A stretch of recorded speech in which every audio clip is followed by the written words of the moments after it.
One quiet evening, a young maiden named Muni walked down to the river's edge carrying her calabash. She thought she was only fetching water, but what she found that night would change her destiny forever.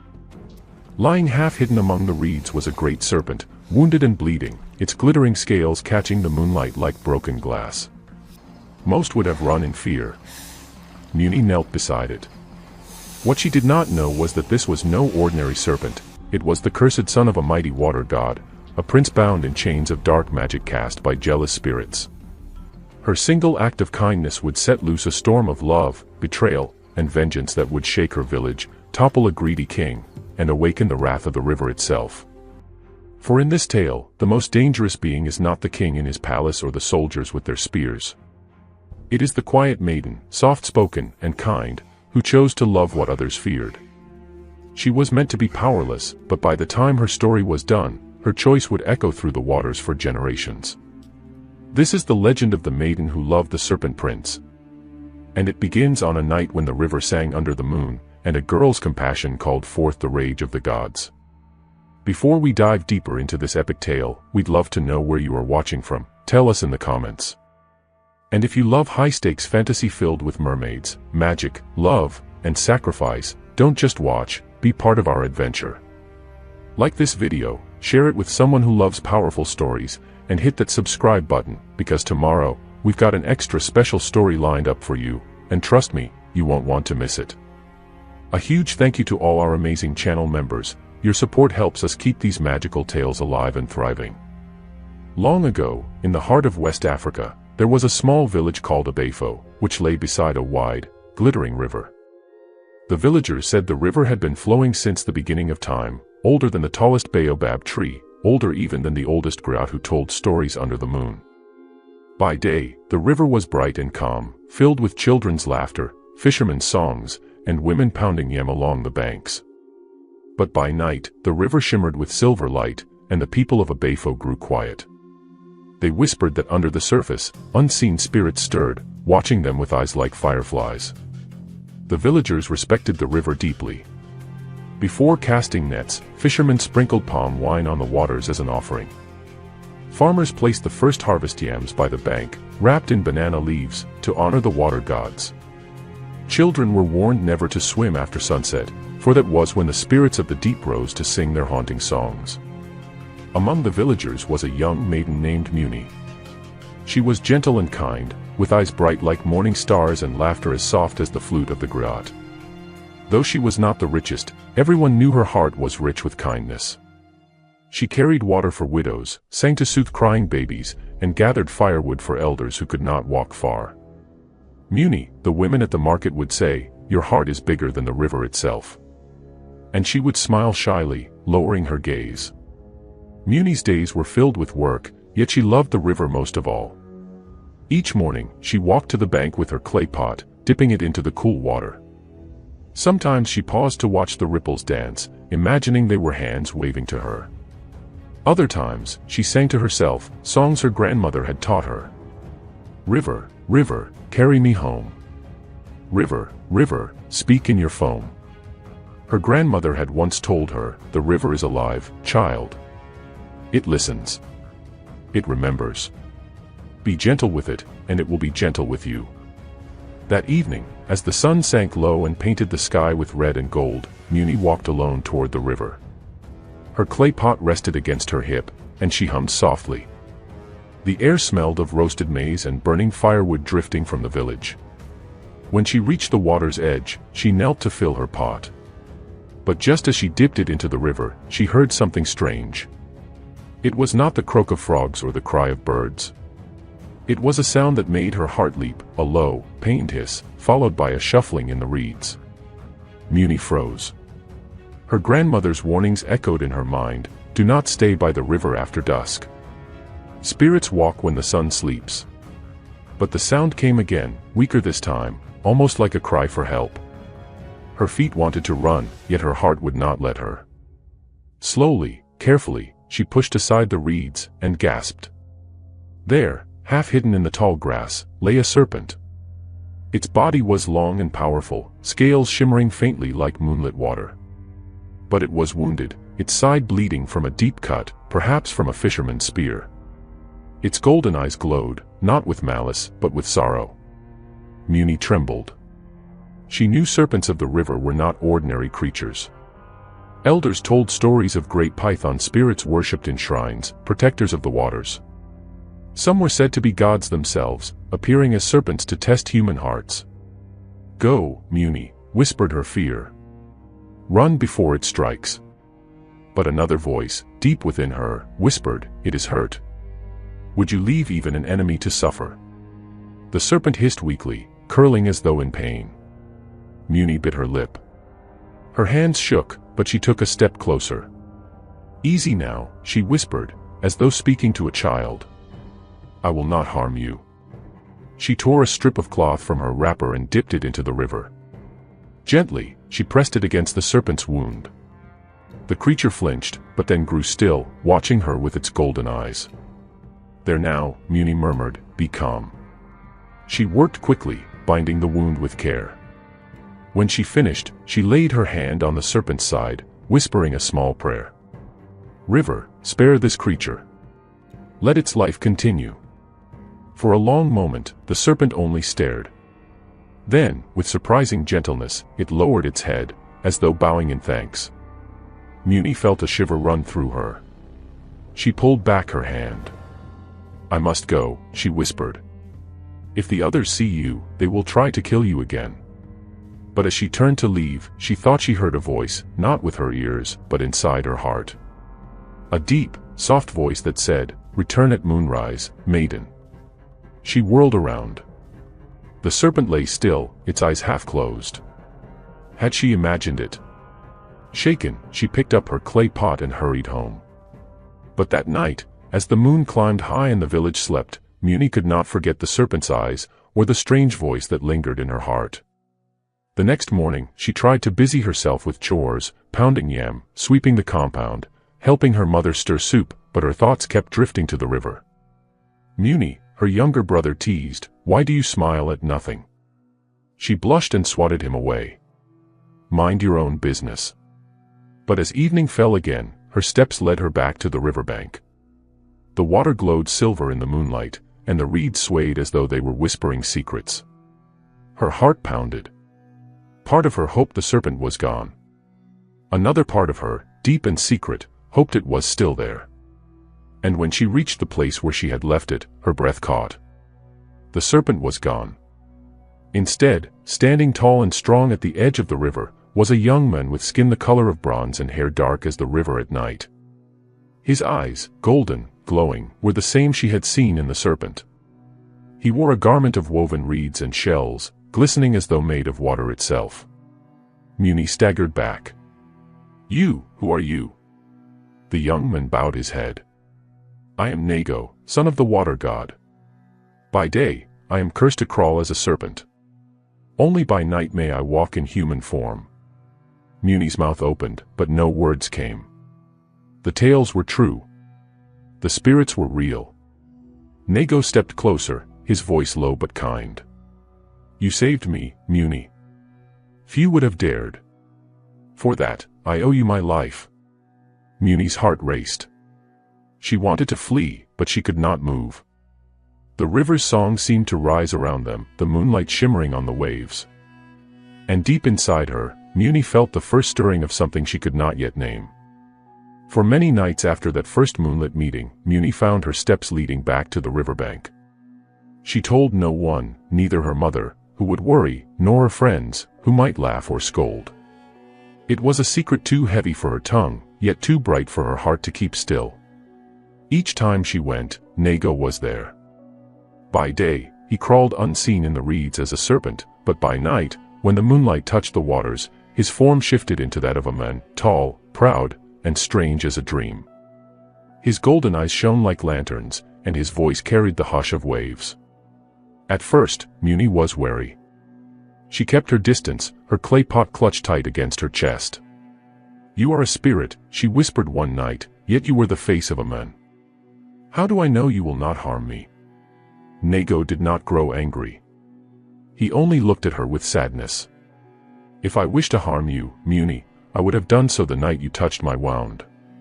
But you came with kindness. You wrapped my bleeding side, though I was a serpent. Who else among men would do such a thing? Muni lowered her gaze, ashamed.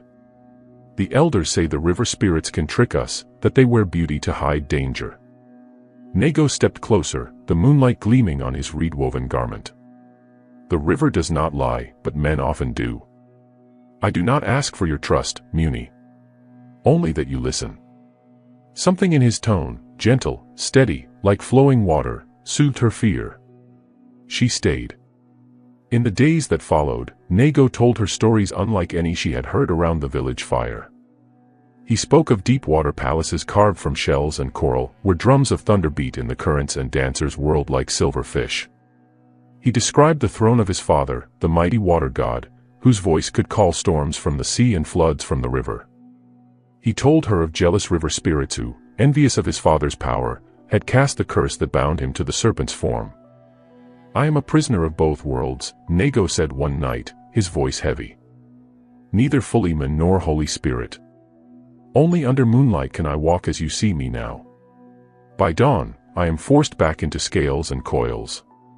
Muni listened wide-eyed, her clay pot forgotten at her feet. She tried to imagine such a world beneath the waves, a world where light danced forever, where spirits feasted on pearls and lightning. Is there no way to break it? She asked softly. Nego's golden eyes darkened. The jealous ones wove the spell with cunning. Love alone cannot free me. Only if a mortal willingly chooses the river over the world of men, giving up all they know, can the curse be broken. Muni shivered. She thought of her mother, her little brother, the yam fields and market songs. Could anyone truly give all that up for the river's depths? She did not answer, but the thought took root in her heart. As weeks turned to moons, their secret meetings grew longer. Muni found herself hurrying through chores, her hands trembling with anticipation as evening fell. She would sit by the riverbank with Nego, her feet dangling in the cool water as he told her riddles of the spirits or sang low songs that made the river shimmer. Sometimes she laughed until her sides hurt. Sometimes she fell silent, staring at him, wondering why her heart beat so fast in his presence. One night, as fireflies blinked like tiny stars around them, Nego reached for her hand. His touch was warm, though faintly cool, as though the river itself lived beneath his skin. Muni, he whispered, do you fear me still? Her lips parted, but no answer came. She only shook her head. He smiled, and the moonlight danced in his eyes. Then I am no longer cursed alone. You share my burden. Her cheeks grew hot, and she turned away. But her heart was singing louder than the crickets. Yet not all hearts in the village were so light. The people of Abefo had begun to whisper. Strange things were happening by the river. Nets were found torn as though by unseen hands. At night, fishermen heard songs echoing over the water, songs no human throat could make. Cows that wandered too close to the bank returned skittish, eyes rolling with fear. One evening, as Muni fetched water, she overheard two old women gossiping by the path. The river spirits are restless, one muttered. Aye, the other replied. Something stirs beneath the waves. I fear the wrath of the gods is near. Muni's hands trembled so hard that her pot nearly slipped. She hurried away, her heart pounding. She dared not tell them the truth, that she had seen the cause of the river's strange stirrings, that she had spoken with him, laughed with him, touched his hand. That night, she sat by Nego, her voice heavy with worry. The villagers are afraid. If they discover you, if they see you in your serpent form, they will strike again with their spears. Nego's face grew hard. Men have always feared what they cannot control. But you, Muni, you see with different eyes. You saw a wounded creature and gave it mercy. She bit her lip. I fear they will not show you the same. He was silent for a long time, staring at the rippling waters. Then he said, if the villagers knew my truth, they would tremble before me. For I am not merely a serpent. I am the son of the river itself. The words hung heavy in the night. Muni shivered. For the first time, she wondered, if his father could summon storms, what power slept within Nego himself? The days stretched on. The rains came, filling the yam fields, and the river swelled wide and strong. Festivals were held, drums thundered, and masquerades whirled through the village square. Children clapped as dancers leapt, masks flashing in the firelight. But even amidst the joy, whispers of the river's unrest crept into the songs of the griots. And Muni, though she smiled and danced with her friends, kept her secret close. Each night she returned to the riverbank, drawn as though by a cord of unseen silk. And each night, Nago was waiting. Yet in the shadows of the reeds, something else stirred. Watching. Listening. Waiting. The kingdom of Abefo stretched far beyond Muni's small village.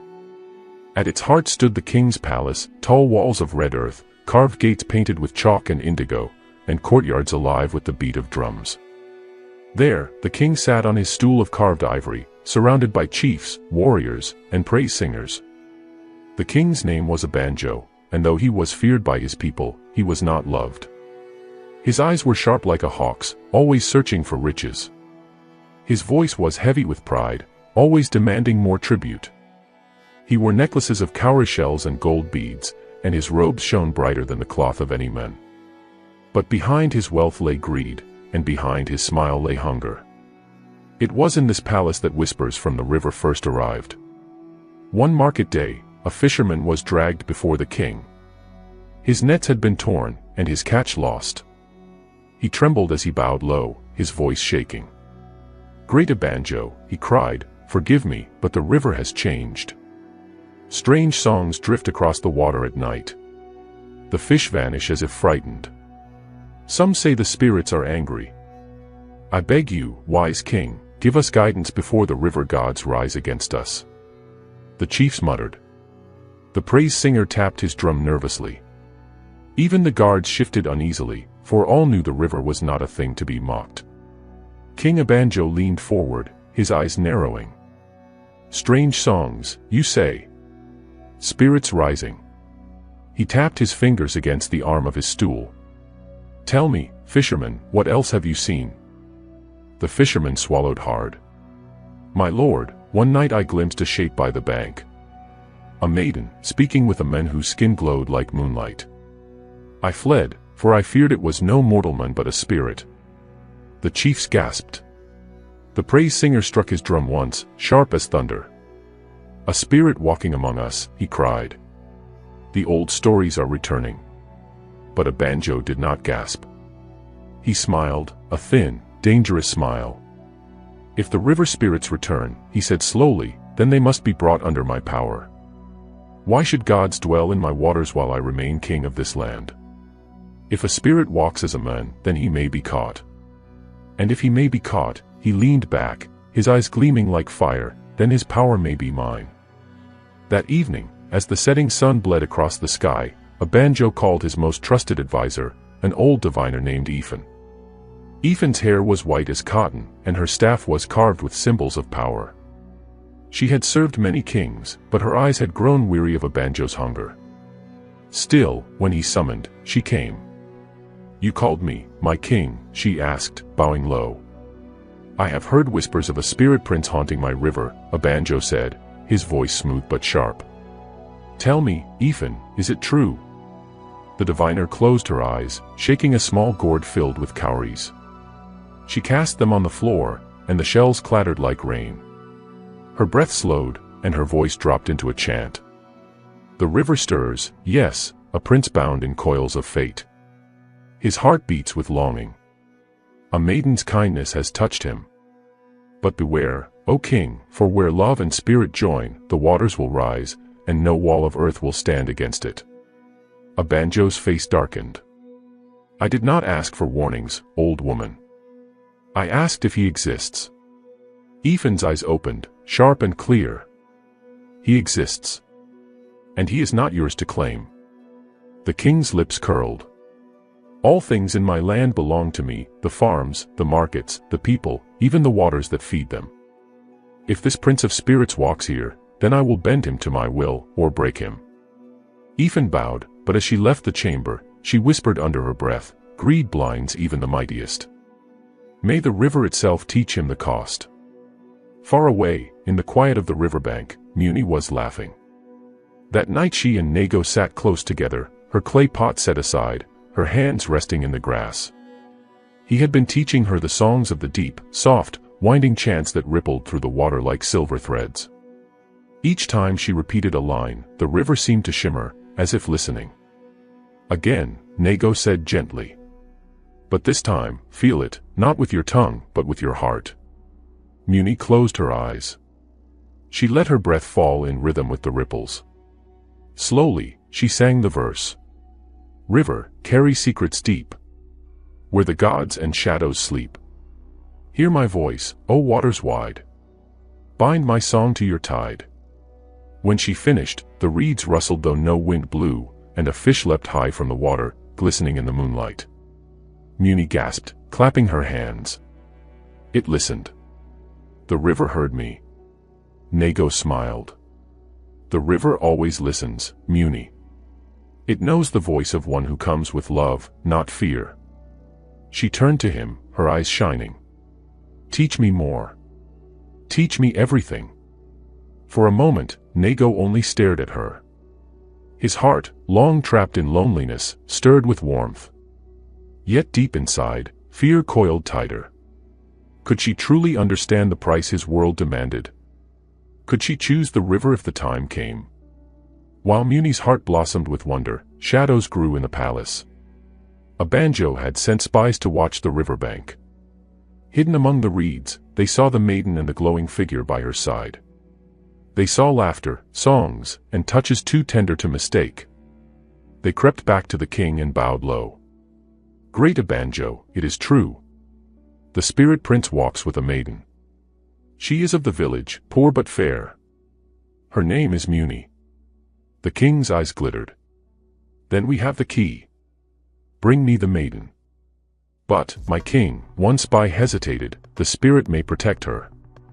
He is no ordinary man."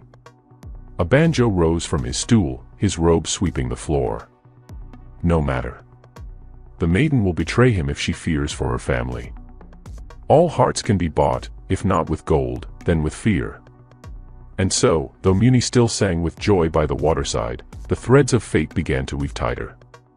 She did not see the eyes watching from the shadows. She did not hear the king's greedy laughter echoing in his halls. But the river heard. And deep below, spirits stirred restlessly, whispering warnings in the currents.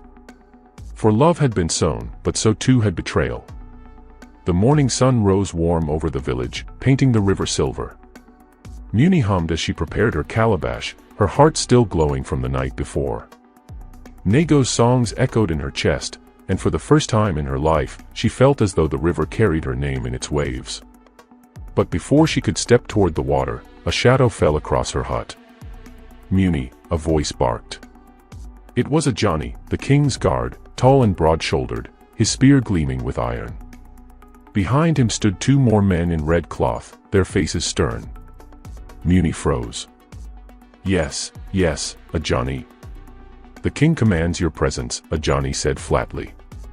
"You are to come to the palace at once." Her breath caught. "The palace? But why? I have done nothing." "No questions," Ajani cut her off. "The king does not summon without reason. Walk with us."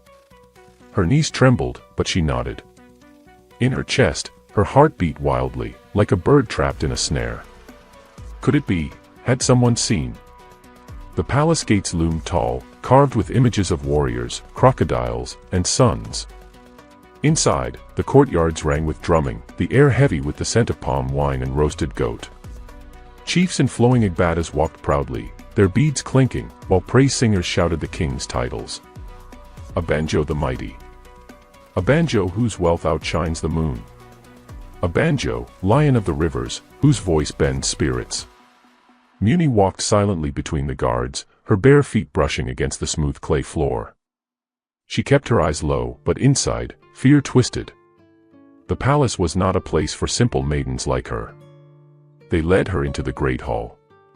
Abanjo sat upon his stool of ivory, his robe of gold catching the sunlight, his crown heavy with coral beads. Around him, chiefs sat in silence, their eyes curious. The king leaned forward, smiling with a softness that felt more dangerous than anger. "Ah, so you are the maiden called Muni." She bowed low, her voice small. "Yes, my king." "I have heard," Abanjo said slowly, "that you are often at the river. You fetch water, you wash clothes, you walk where the spirits dwell. Is this true?" "Yes, my king." "Good." He tapped his fingers on the stool. "For the river speaks.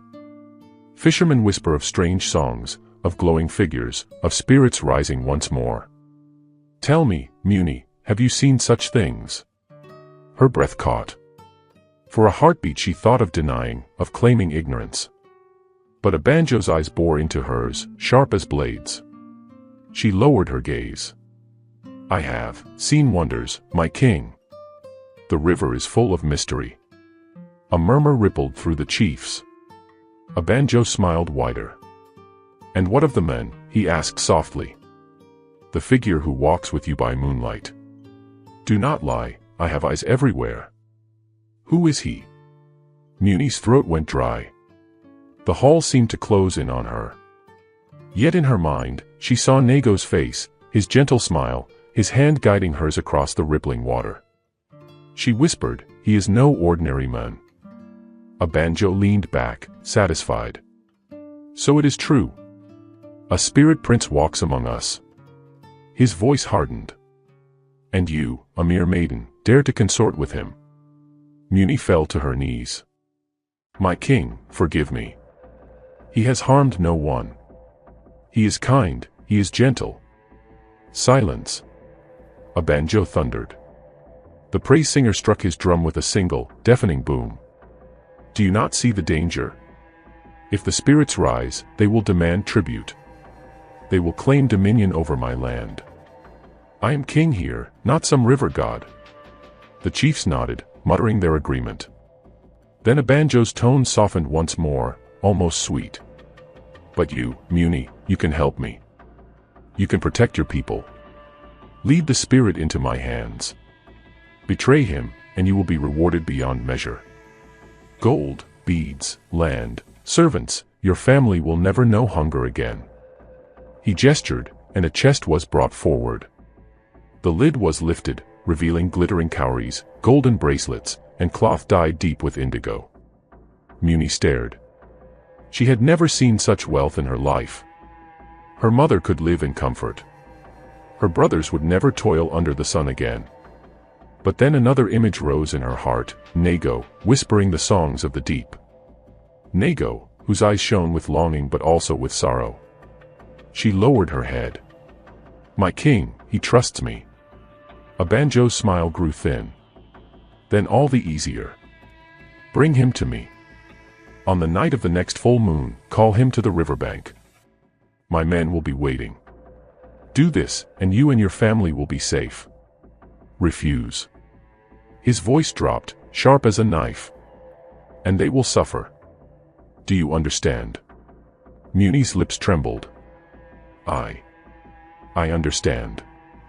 When she left the palace, the sun was already sinking, painting the sky red. Her steps were heavy, her spirit torn in two. At the village gate, her mother, old and weary, met her. "Muni, child. Why did the king summon you? What happened?" Muni forced a smile. "Nothing, Mama. Only questions of the river." She pressed her mother's hands, hiding the storm in her heart. That night, she returned to the riverbank. Nago was waiting, his form shimmering beneath the moonlight. "Muni," he said softly, sensing her sorrow. "Your eyes are troubled. What has happened?" She sank beside him, tears brimming. "The king knows. He has seen us. He demands that I bring you to him. He promises riches if I betray you, and threatens my family if I refuse." Nago's jaw tightened. For a long time he was silent, his gaze fixed on the water. Then he whispered, "This was always the danger. The greed of men will never rest. I should have stayed hidden." "No," Muni said firmly, gripping his hand. "Do not blame yourself. You did not choose this curse. And I will not betray you." never. He turned to her, eyes searching. But your family? I will find another way, she said, her voice fierce despite her tears. I will seek the river spirits themselves. They must guide us. They must show me how to protect both you and my family. For the first time in many moons, hope flickered in Nago's eyes. He pulled her close, whispering, then we will face this together. Whatever the river demands, whatever the cost. And beneath the stars, as the water shimmered with silver light, Muni vowed silently in her heart, I will not betray him. Even if it means giving myself to the river forever. That night, sleep would not come to Muni.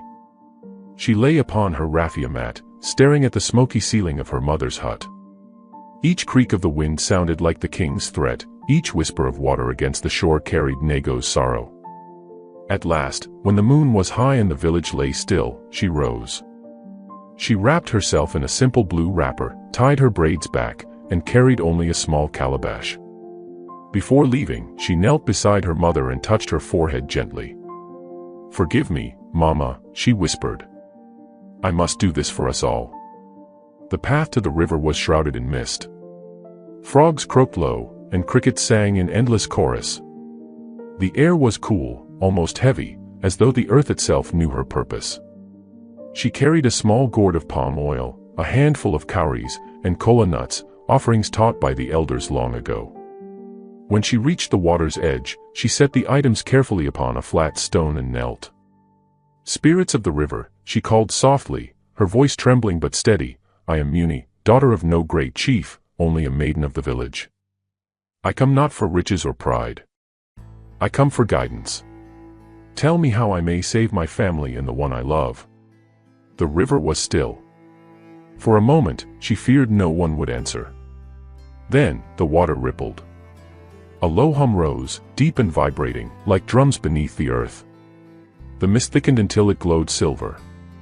From the surface, a figure slowly emerged, a woman cloaked in flowing water, her eyes like moonlit pools.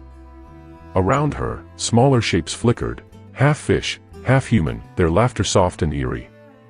Muni, the water woman's voice echoed, many voices in one. You dare to summon us?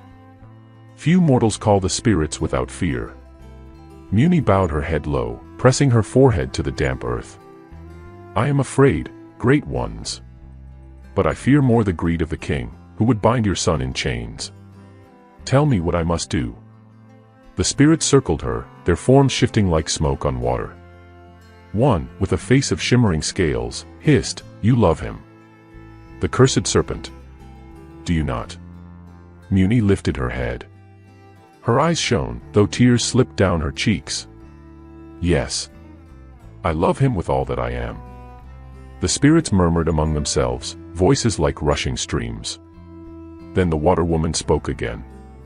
Love is not enough. Many have loved our children, yet few are willing to pay the price. Muni's heart pounded. What price? You must choose, the spirit intoned. The world of men, or the world of the river. You cannot walk both paths forever. If you would save him, if you would keep your people safe, you must be ready to give yourself to the waters. Muni gasped, her hands trembling. To leave the land. To leave my mother, my brothers, my people. Yes, whispered another spirit, gliding close. Its eyes were endless black. Only a mortal who surrenders willingly can break the chains of envy that bind our son. Your blood will seal the vow. Your breath will become river breath.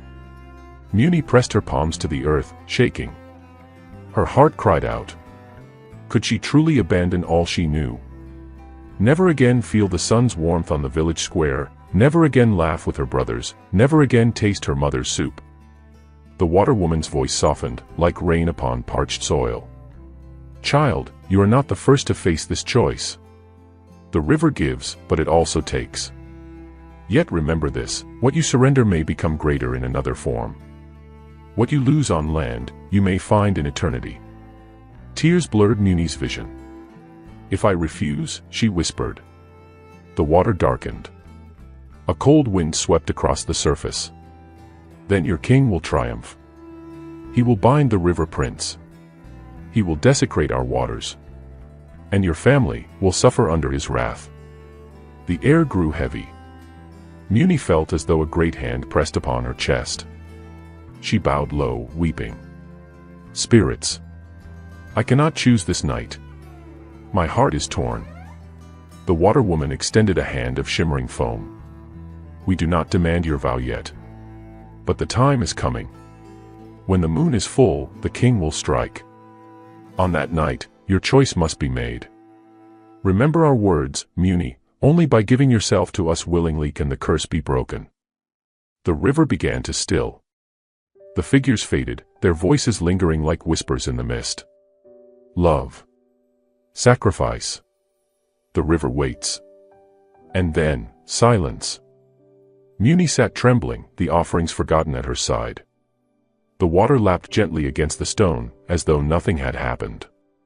The next day, she wandered through the village in a daze. Children laughed and chased each other, women pounded yam, men sharpened their hoes. Everything looked ordinary, yet to Muni, nothing was the same. She carried a secret too heavy for words. At the well, her friend Adejua nudged her. "Muni, you are quiet. Your eyes are elsewhere. Tell me, are you dreaming of a man?" Muni forced a laugh. "Perhaps." Adejua giggled, covering her mouth. "I knew it. But be careful. Dreams can be sweet, but they can also burn." If only she knew. That evening, Muni returned to the river. Nego was waiting, his serpent form curled on the bank, eyes glowing faintly in the twilight. She knelt beside him, resting her hand on his scales. "I spoke to them," she whispered. He looked up sharply. "The spirits?" "Yes."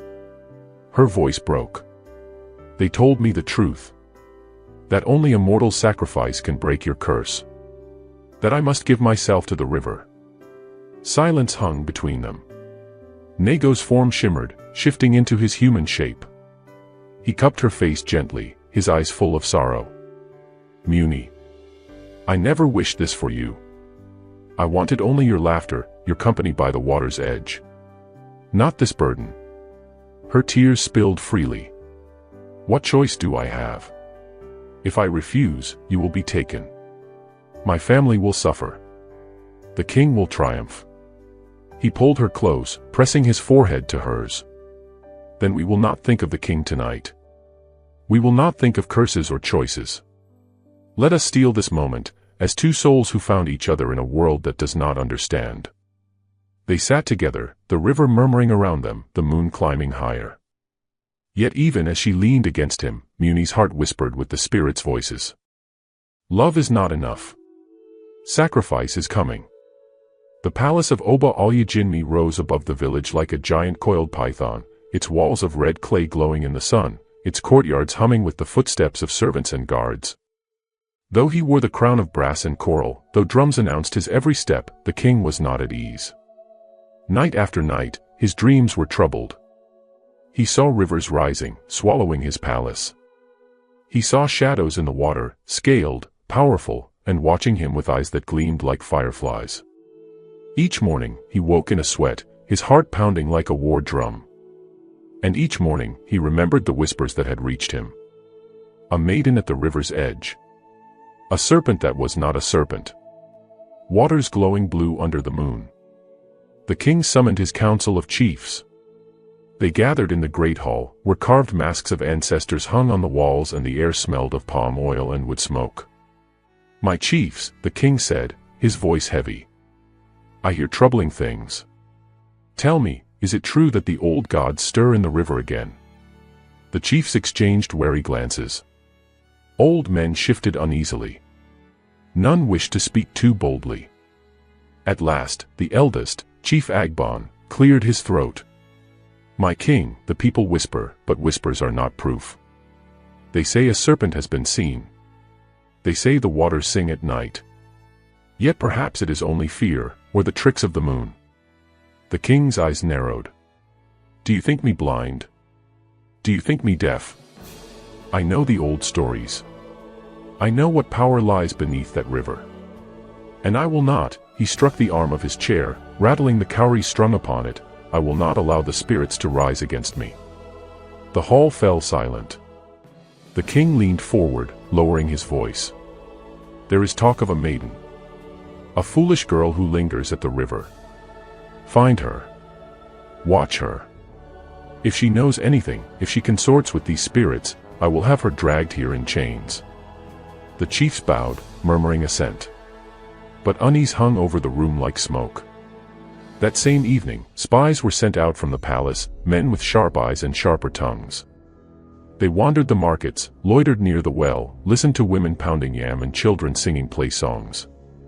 They slipped coins into the hands of gossiping elders and traded palm wine for secrets. By nightfall, their whispers returned to the king. "It is Muni, the maiden who lives with her mother near the edge of the forest. She is often seen at the river after sunset. Sometimes she does not return until dawn." The king's face darkened. "Muni," he muttered, tasting the name as though it were poison. "So it is she." The next morning, the village awoke to a sight that chilled their hearts. The king's guards rode through the dusty paths, beating their iron-tipped spears against their shields. At every compound they passed, they shouted the same warning. "By order of the Oba, any who hide the river's serpent, any who consort with the spirits, will be cast into the river as food for crocodiles. Bring forth the maiden Muni if she is found guilty." Fear spread like wildfire. Mothers clutched their children close. Men whispered in corners, afraid their neighbors might betray them for favor. Some cast uneasy glances toward Muni's hut. At the well, Adeshua grabbed Muni's hand urgently. "What is happening? Why are the guards speaking your name?" Muni's heart leapt into her throat. She forced a smile. "They are only spreading fear, Adeshua. You know how the king is." But Adeshua shook her head. "No, Muni. They say you walk by the river. They say you are bewitched. Tell me it is not true."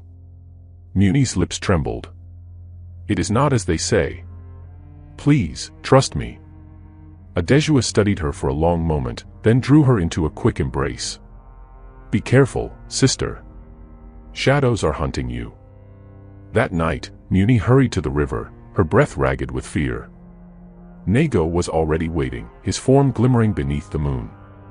"They know," she cried, falling to her knees. "The king's men, they know my name. They are searching for me. What shall I do?" Nago drew close, his serpent coils rising to shield her. "I will not let them touch you. Let them come, let them taste the fury of the river." But Muni shook her head. "No. If you strike too soon, they will call you a monster. They will hunt you harder. We must be wise."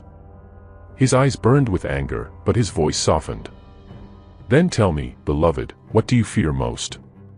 The king's wrath, or the spirit's demand?" Her tears fell freely. "Both. I am trapped between two worlds." He brushed a strand of hair from her face. "Then take strength from me. Whatever choice you make, I will be with you, till the river swallows the earth, till the moon forgets to shine." She leaned into him, and for a moment, all fear melted away in the warmth of his embrace. But the river murmured darkly around them, as though reminding her, time is running out. Meanwhile, in the palace, the king could not sleep. He paced his chamber, his brass anklets clinking with each step. "Greedy spirits," he muttered. "They think they can rise again. They think they can challenge me. Never. The river will serve me, or it will drown." His wife, the queen, sat watching him, her coral beads glinting in lamplight. "My husband," she said gently, "you dream too much of the river. Perhaps you should leave it be. Not every whisper is a threat." The king turned on her, eyes blazing. "You are a woman, you do not understand. If the river gods rise, they will strip me of my power." Already the people look to the water with fear and awe. "I must act before it is too late." He strode to the window, where the moon hung silver over the land. He raised his fist. "By the next full moon, I will have the serpent in chains. And if the maiden resists, she will watch her family perish." The words carried into the night, like a curse laid upon the wind. Back in the village, Muni lay restless, hearing every creak of the night. In her dreams, she saw the river rising, saw her mother crying out for her, saw Nago bound in iron chains. And in the deepest part of her dream, she heard the spirits whisper once more. The time is near. Choose, child. Choose before it is too late. Morning in the village began not with birdsong, but with the pounding of war drums. Their thunder rolled across the land, shaking palm fronds and rattling the calabashes hung on walls. The king's soldiers, tall men with scarred faces and red feathers in their helmets, marched through the narrow paths, their spears gleaming in the sunlight. Search every hut, barked their captain, his voice like a whip crack. By order of the Oba, the serpent's maiden must be found. The people cowered. Mothers hid their children behind mortar stones. Old men pressed their lips tight, daring not to whisper. Even the goats and chickens scattered as the soldiers stormed from compound to compound, flinging open doors, trampling in gardens, and upturning baskets of palm kernels. In Muni's hut, her mother, Mama Ifeoma, stood tall, her wrapper tied tightly across her chest. She tried to keep her voice steady as two soldiers shoved aside mats and searched the corners. There is nothing here, she said firmly. We are poor women. We hide no spirits in our hut.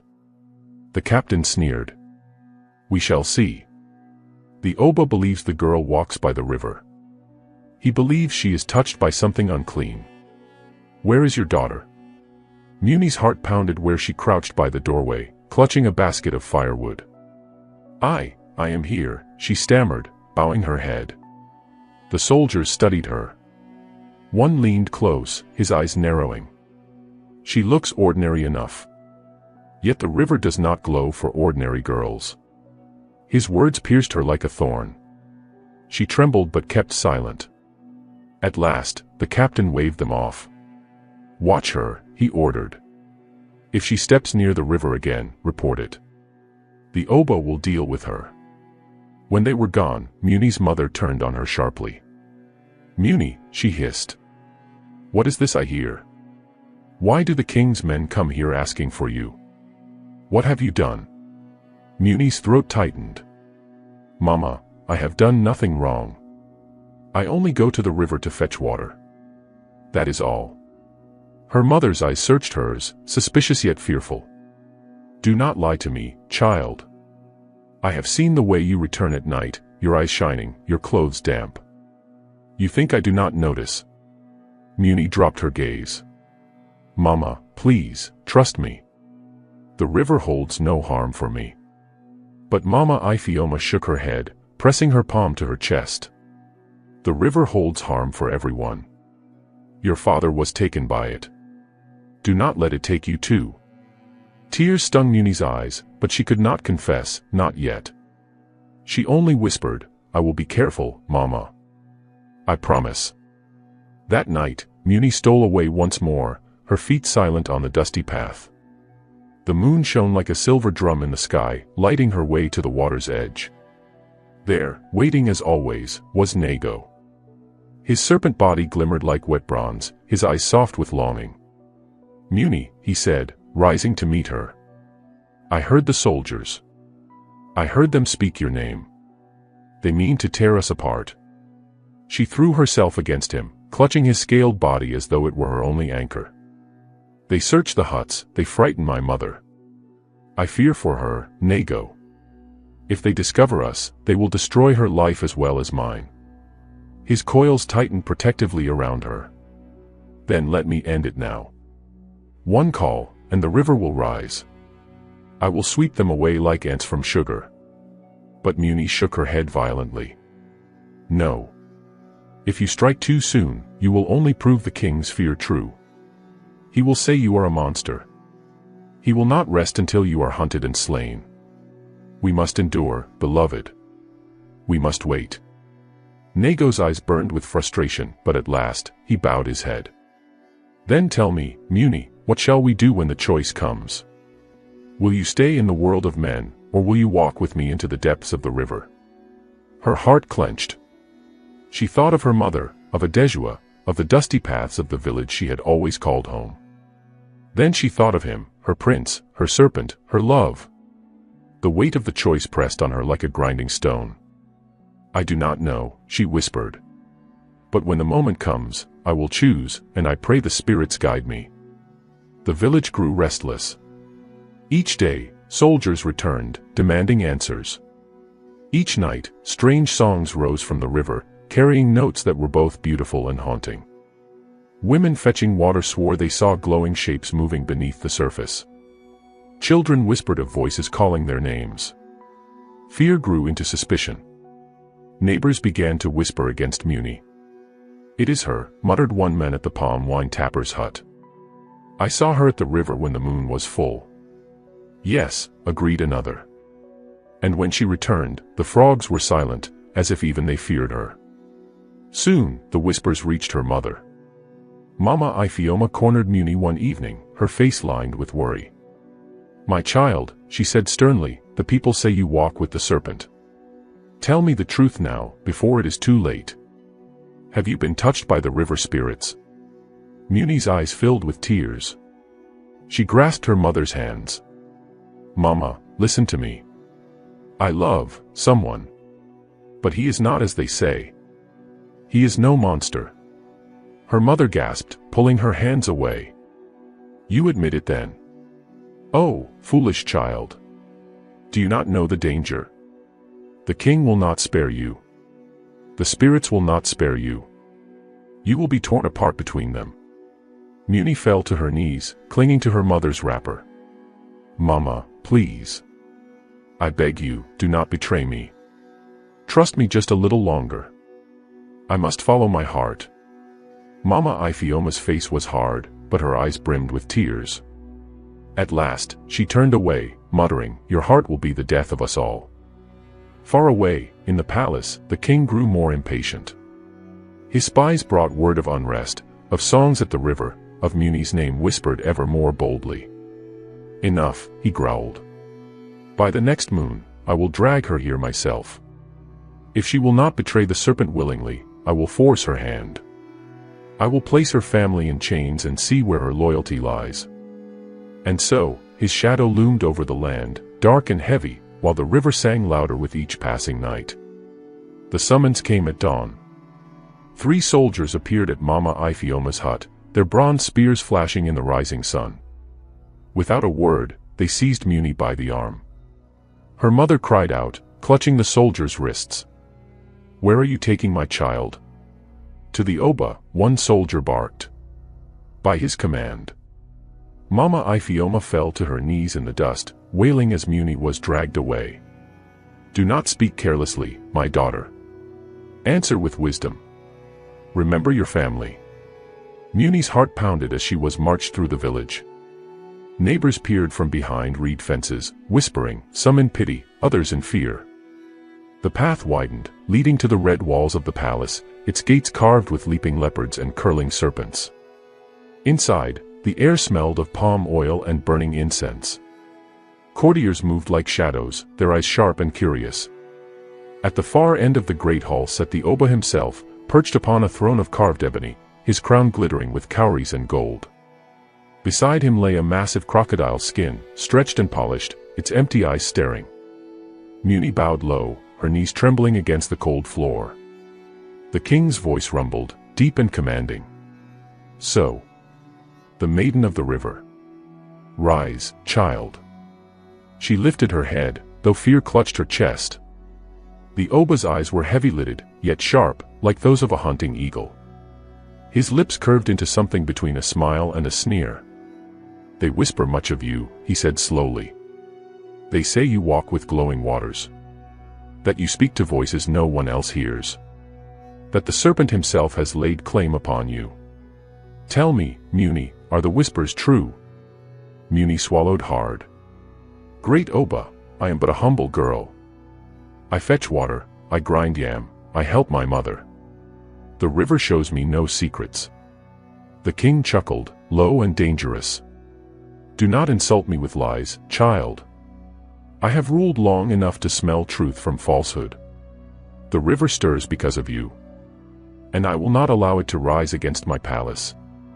He leaned forward, his heavy beads clinking. "The serpent you love is no man. He is a curse, a threat.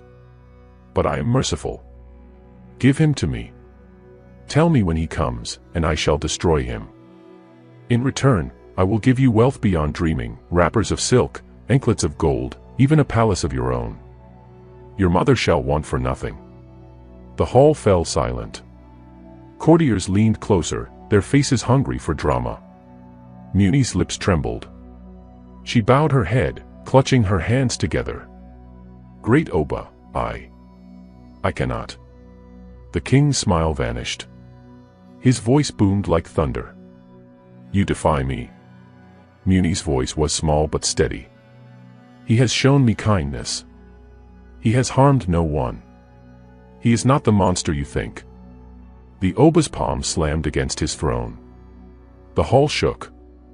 "Enough. You dare speak for him, against your king? Foolish girl." He motioned, and soldiers dragged a figure forward, Mama Ifioma. Her wrapper was torn, her eyes wide with terror. "Mama!" Muni cried, rushing toward her, but a spear blocked her path. The king's voice dripped with malice. "You see, child. The fate of your mother rests in your tongue. Betray the serpent, and she will be spared. Refuse me again, and she shall suffer for your defiance." Muni's breath caught. Her mother's eyes pleaded with her. "Muni, do what you must," Mama Ifioma whispered, tears streaking her cheeks. "Save yourself, save me." The Oba leaned back, his crown glinting in the firelight. "Well. Choose, girl. Wealth and safety, or ruin for all you love." The hall waited. The drummers stilled. Even the torch flames seemed to hold their breath. Muni closed her eyes. She saw Nago's face, the sorrow in his serpent eyes, the warmth of his embrace. She heard his voice, asking her if she would choose the world of men or the depths of the river. She thought of her mother's trembling hands, of her neighbors' accusing whispers, of the king's crown glittering like a cage. Her chest tightened. Her voice was barely a whisper. "I will give you what you ask." Gasps rippled through the hall. The Oba's lips curled into a satisfied smile. "Ah," he said, "wisdom at last." But inside, Muni's heart ached like it had been pierced with a thorn. She lowered her head, hiding the fire in her eyes. She knew what she must do, not betray her beloved, but seek another path. One that the Oba would never expect. The king rose, his heavy robe trailing like a storm cloud. "Prepare the nets, sharpen the spears," he commanded. "When the serpent comes, the girl will lead him to us. His end is near." The courtiers bowed, chanting, "Kabiisi! Kabiisi!" The soldiers seized Muni and her mother, leading them away to a guarded chamber. In the dimness, Mama Ifioma clutched her daughter's shoulders. "Muni, no. You cannot give him up." Muni whispered back fiercely, her eyes shining with hidden resolve. "Mama, trust me. I have not betrayed him. But I must make the king believe it, or he will destroy us both. The spirits will guide me." Her mother's tears fell onto her hands, but she nodded slowly. "Then may the river protect you, my child." That night, alone in the chamber, Muni pressed her palms together and lifted her eyes to the moon through a small lattice window. "River spirits," she murmured, her voice trembling but strong. "I do not ask for riches or crowns. I ask for courage. Guide me, for soon I must choose." And deep below the palace, in the restless waters of the river, a ripple stirred, soft at first, then growing, as if an ancient power had heard her call. The night was heavy with silence. Muni lay awake on a mat of raffia, the guarded chamber dimly lit by a single oil lamp. Beyond the wooden door, soldiers muttered and shifted their spears. Sleep would not come. Her thoughts circled endlessly, the king's threat, her mother's frightened face, the serpent prince waiting by the river who knew nothing of the trap closing in. She pressed her palm against her chest. "What path is left for me?" she whispered. The flame flickered, though no wind stirred. Then, faintly, she heard it, like a sigh of water over stones, a murmur not of this world. Her breath caught. She knew that sound. It was the river calling. Her heart pounded. Slowly, she crept to the window lattice, pushing her face against the cool night air. The moon hung full, its silver light spilling across the palace courtyard. And below, far beyond the walls, she glimpsed the faint shimmer of the river, glowing faintly as if alive. Muni. Her name drifted through the night, carried on no human tongue. She drew back, trembling. "Who calls me?" "Muni," the voice came again, soft and rippling, "daughter of the river's edge, beloved of the Serpent son, come." The guards outside yawned, unaware of the summons only she could hear. Muni's fingers clutched the bars of the lattice. Fear and wonder swirled within her. She could not leave the chamber, yet something stronger than the king's walls beckoned her. She closed her eyes. "If you are truly spirits of the river, then take me to you." At once, the oil lamp guttered out. Darkness fell, thick as ink. Muni gasped, then felt her body lighten, as though her spirit had slipped free from her flesh. Her eyes opened, but the chamber was gone. She was no longer bound to stone and spear. Instead, she stood barefoot at the riverbank. The moon blazed above, casting silver across the water. The river glowed faintly, alive with currents of light, and from its depths rose voices like a chorus of unseen singers. "Welcome, child," the voices intoned, echoing like conch shells. The waters rippled, and 3 forms began to take shape, women with hair like flowing reeds, their skin shimmering like moonlit waves, their eyes deep pools of endless blue. They circled her slowly, their movements graceful as fish. Muni bowed low. "Great ones, I seek your counsel. The Oba demands that I betray him, the one I love. He threatens my mother's life if I refuse. I do not know what to do." The first spirit, her voice like the lapping of gentle waves, spoke, "You have chosen well, maiden, to seek wisdom before the storm. Know this, the serpent you love is no beast, but the son of Alakan, god of the waters. His curse was laid by jealous spirits long ago, binding him to both serpent and man. Love alone cannot free him." The second spirit, whose voice rolled like distant thunder, added, "The Oba is right to fear. Should your beloved rise in his true form, his wrath will sweep away the palace. But you, mortal child, hold the power to choose what end awaits." Muni lifted her face, her eyes wet. "Tell me. What must I do?" The third spirit, her voice soft and sorrowful, answered, "The curse may be broken only by sacrifice. A mortal heart must choose the river, leaving the world of men behind. If you give yourself to the waters, the spell will shatter, and your beloved will rise free. But know this, your humanity will be lost forever. You will not walk among your people again." Muni's breath caught. Her hands trembled at her sides. "To never see my mother again, to never set foot in my village." The spirits bowed their heads. "The path of love is never without loss," the first murmured. "The river gives, and the river takes," said the second. "And only the willing heart may seal the choice," whispered the third. Muni's knees weakened. She sank to the wet earth, her tears falling into the glowing waters. "How can I choose? My heart is torn in two. My mother needs me, my people need me. But he is my soul." The river stirred, and the chorus of voices rose again, layered and haunting. "Child of the riverbank, your mother's love will not fade though the waters claim you. The people will remember you not as one lost, but as one who gave. And your name will live forever in their songs." The spirits reached out their hands, cool and translucent, brushing her shoulders. "But beware, the Oba plots with greed. If you falter, if fear binds you, your beloved will perish, and the river will rage in sorrow. The choice is yours, and yours alone." The water swelled, rising around her feet, swirling with light. Muni gasped, clinging to the moment. Will he be happy, if I give myself?" The spirit's eyes shimmered with compassion. "He will grieve, yet he will honor. And together you shall guard the river as one. But the world of men will be closed to you forever." The glow brightened until the waters blazed like silver fire. The spirits' voices faded into a single, echoing refrain. "Choose with courage, child. The river waits." Then, As suddenly as it had begun, the vision dissolved. Muni gasped awake on her mat. The oil lamp burned steady once more, as if it had never gone out.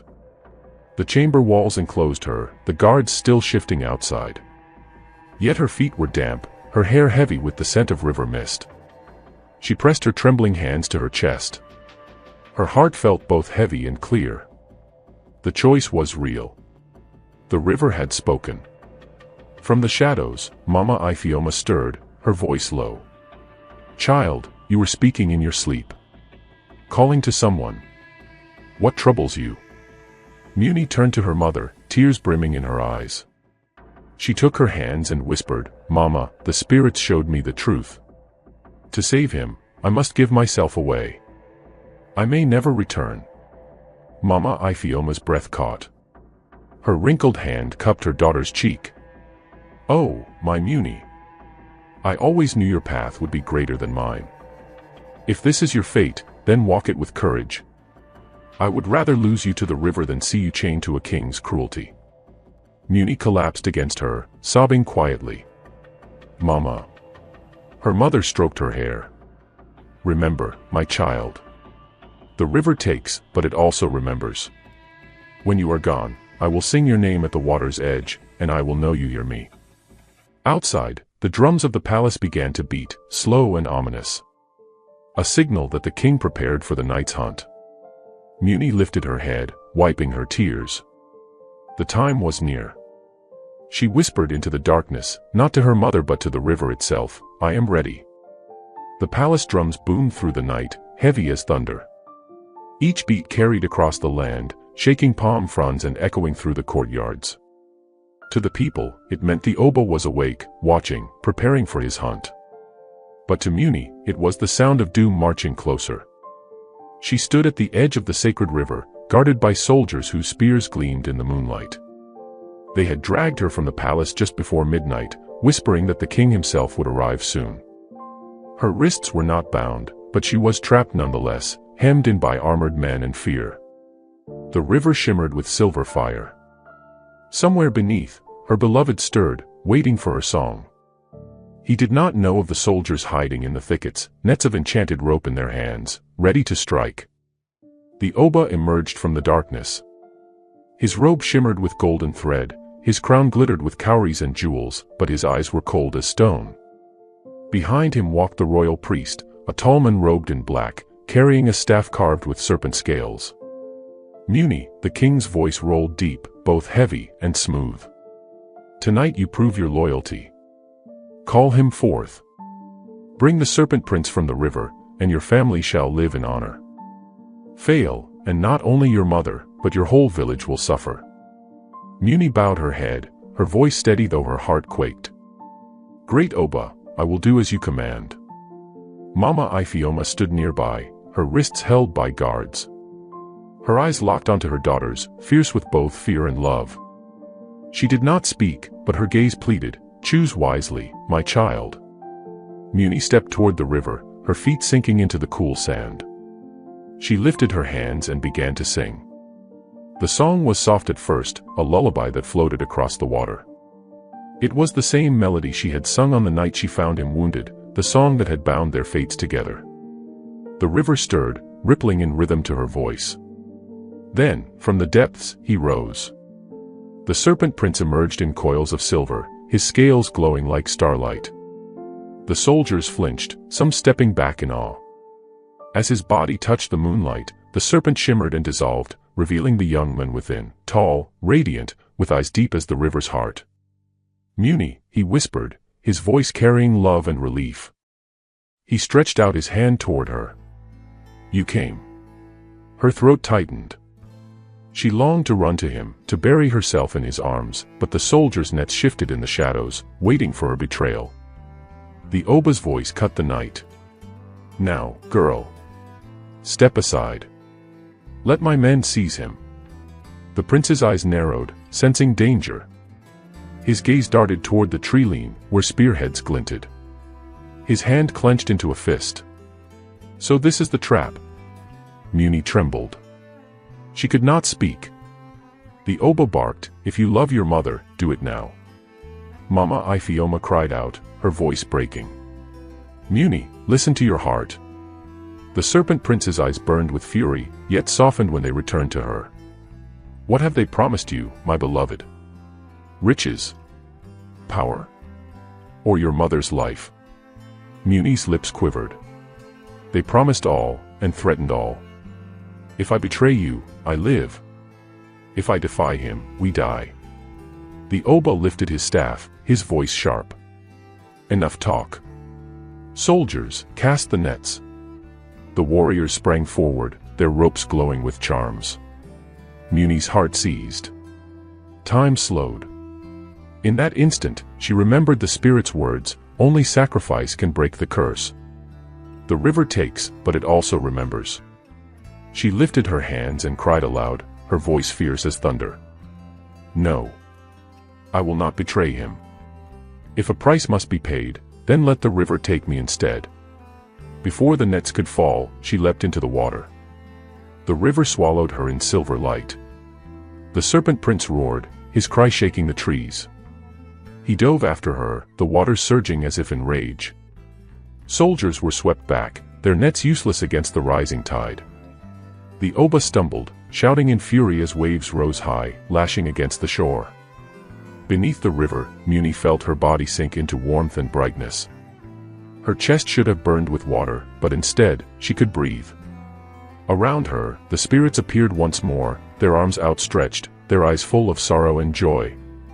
You have chosen, child, they sang. Your heart is the sacrifice. The curse is broken. The prince appeared before her, his form blazing with light.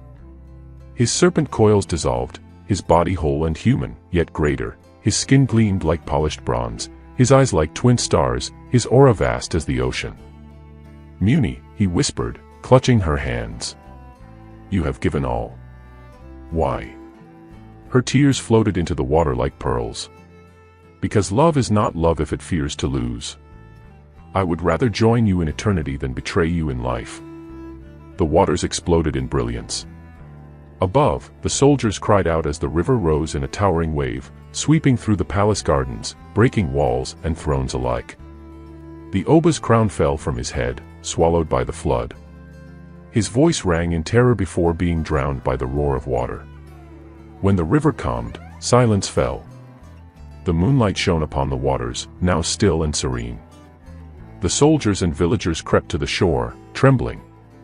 Where once the serpent had risen, now two figures stood upon the river's surface, Muni and the prince, hand in hand, their forms glowing with a gentle radiance.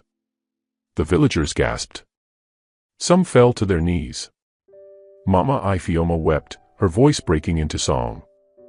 My child, my river child, you are gone, yet you remain. Muni looked upon her mother, her heart aching with both love and farewell. She lifted her hand in blessing. Her voice rang clear, carrying across the waters. Do not grieve, Mama. I am of the river now, but I will guard our people. When the waters flow, think of me. When the rains fall, remember my name. The prince raised his hand, his voice thunderous yet tender. The greed of kings shall not rule this land again. From this day, the river shall protect those who honor it, and curse those who abuse it. Remember the sacrifice of the maiden, and walk with respect. The river glowed, and slowly the two figures dissolved into light, sinking into the depths together. Silence lingered for a long moment. Then the villagers, with trembling voices, began to chant. Muni of the river. Muni of the river. And so her name became legend. Seasons passed, and the land healed from the flood that had swept through the palace. The Oba's throne was shattered, his pride washed away like dust beneath rain. In his place, the elders of the kingdom came together to lead, guided by the lessons carved into memory. The people whispered of that night for many moons, the sight of a maiden glowing like starlight upon the water, her hand clasped with a prince who was no longer serpent but spirit. Some called it a curse broken, others called it love fulfilled, but all agreed that the river was no longer the same. It had become alive with a new song. Children who played at its banks swore they could hear laughter in the ripples. Farmers who bent to draw water claimed a gentle hand sometimes brushed theirs, as though the river remembered kindness.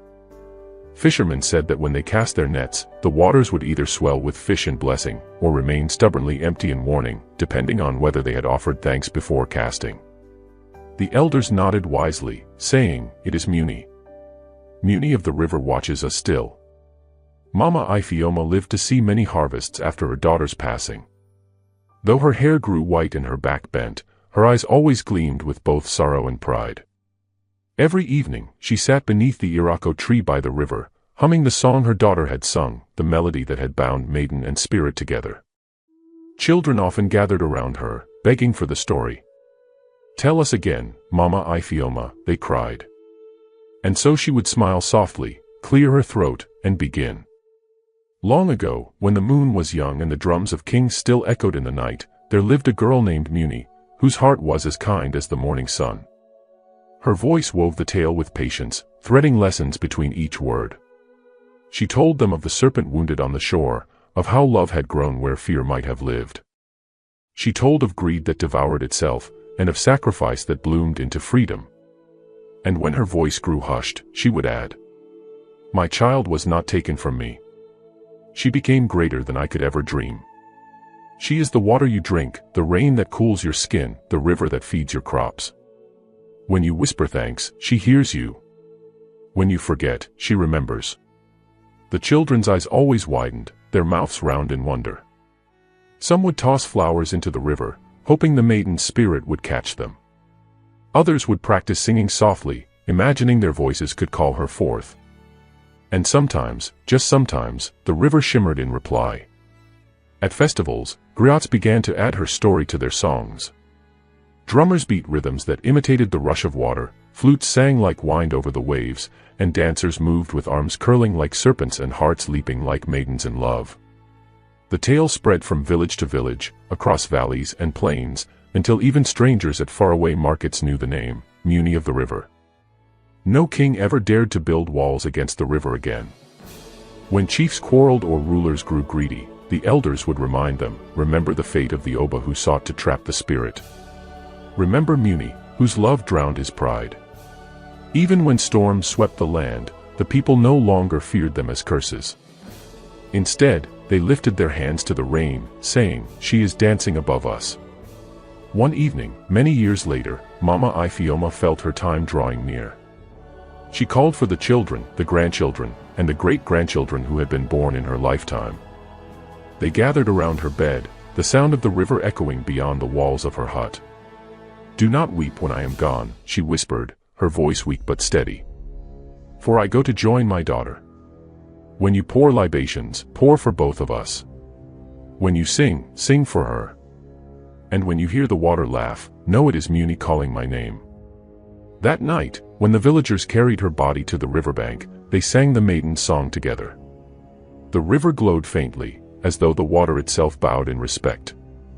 And those who listened closely swore they heard two voices rising in harmony beneath the current, a mother reunited with her child. Generations later, her story did not fade. Parents told it to children at moonlit fires. Elders wove it into lessons of patience, kindness, and courage. And every time a maiden bent to fetch water, she would glance at her reflection and wonder, "Could the river maiden be watching me?" The griots would always end their songs the same way. And so, children, remember. Love may wear many forms. Greed may rise like kings. But rivers remember.